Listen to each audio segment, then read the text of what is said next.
Hello students. तो आज हम चालू करने वाले हैं एक नया टॉपिक जिसका नाम है रिकॉन्स्टिट्यूशन ऑफ पार्टनरशिप फर्म। हमने प्रीवियसली देखा था कि अकाउंटिंग कैसे की जाती है पार्टनरशिप में। अब हम देखेंगे रिकॉन्स्टिट्यूशन। ये बहुत इम्पोर्टेंट टॉपिक है क्योंकि आपके एग्ज़ाम में अराउंड 35 मार्क्स का इसी चैप्टर में से आएगा।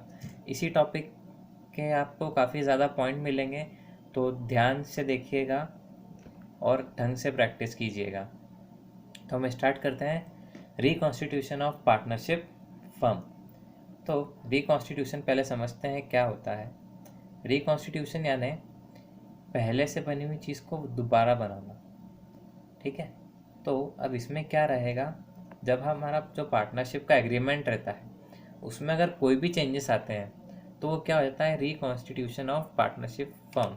देखते हैं। In partnership, there are occasions when agreement between the partner need to be changed. कभी कभी होता है कि पुराने एग्रीमेंट से पार्टनर सेटिस्फाई नहीं है तो उसमें चेंज करेंगे।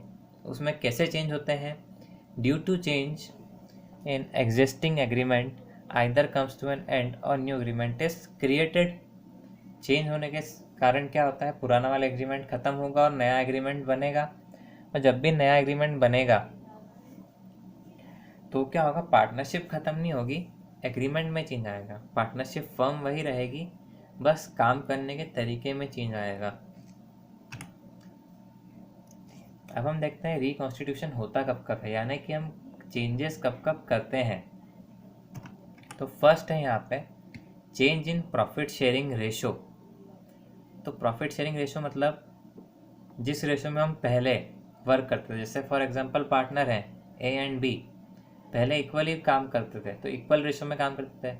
अब थोड़े टाइम बाद ये हुआ कि ए ज़्यादा काम करने लगा, बी कम काम करने लगा, या बी ज़्यादा करने लगा, ए कम करने लगा।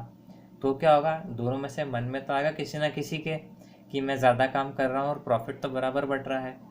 तो वो बोला कि मुझे चेंज करना है। तो जब भी चेंज होगा पार्टनरशिप रेशो में तो वो क्या कहलाएगा, रिकॉन्स्टिट्यूशन।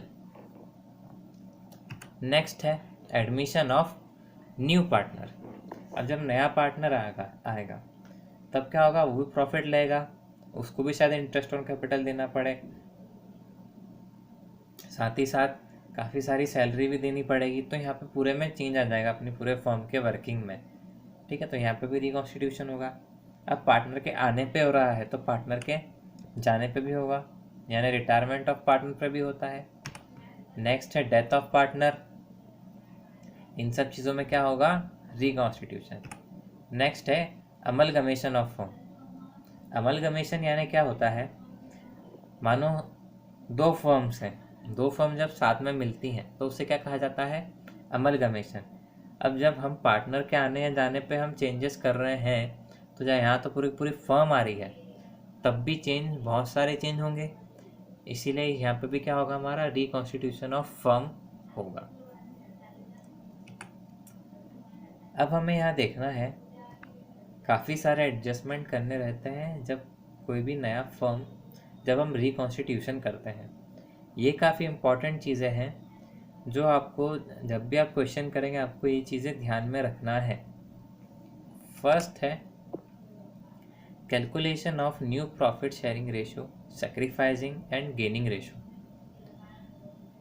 अब जब मैं बात कर रहा था जब प्रॉफिट में चेंज हो रहा है या पार्टनर नया आ रहा है या कोई जा रहा है, तो हर केस में क्या होगा, चेंजेस आएगा हमारे रेशो में। तो हमें हमें सबसे पहले क्या करना है, न्यू प्रॉफिट शेयरिंग रेशो निकालना है।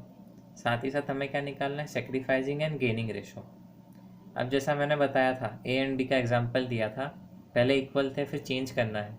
जब चेंज करेंगे तो अगर ए ज़्यादा काम कर रहा है तो ए अपना प्रॉफिट शेयरिंग बढ़ाएगा, यानी वो क्या करेगा, गेन करेगा, तो उसे क्या कहा जाएगा, गेनिंग रेशो। और जब सेक्रीफाइस, तो यहाँ, और जब एक जना गेन कर रहा है तो दूसरा जना क्या करेगा, सेक्रीफाइस करेगा, तो वही क्या होता है, gaining ratio and sacrifice ratio.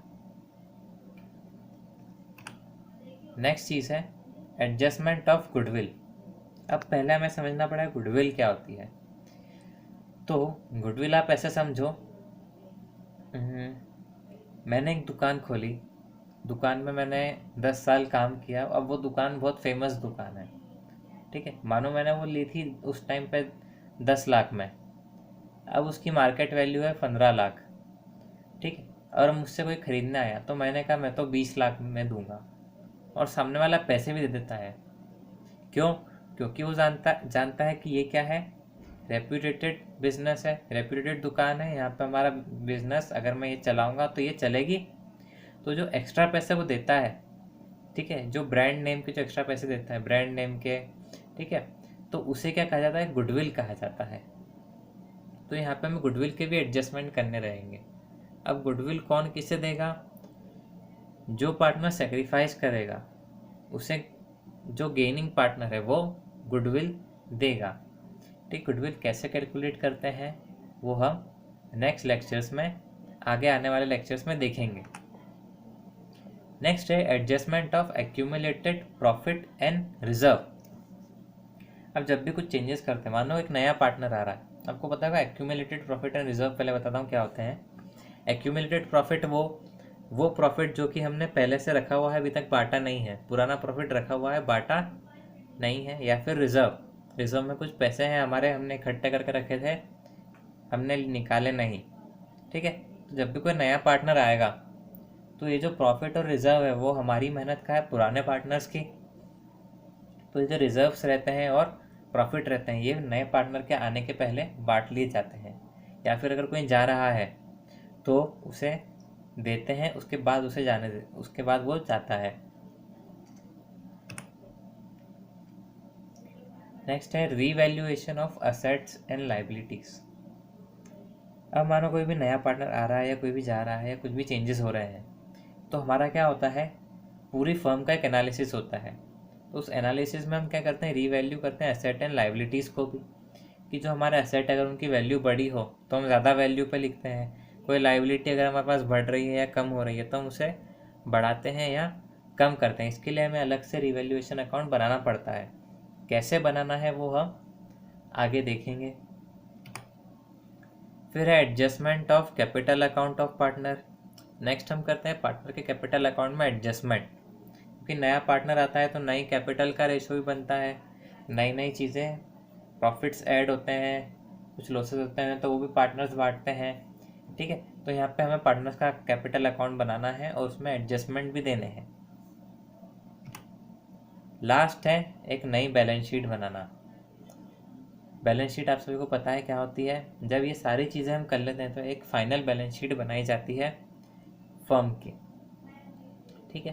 तो इतना हमें करना है रिकॉन्स्टिट्यूशन के टाइम पे। तो अब आप इसे ध्यान से पढ़िएगा, कुछ समझ में ना आए तो कांटेक्ट कीजिएगा, और ध्यान दीजिएगा आगे आने वाले लेक्चर्स पे, क्योंकि ये बहुत ही इम्पोर्टेंट टॉपिक है आपके क्लास का, ठीक है। Okay, thank you.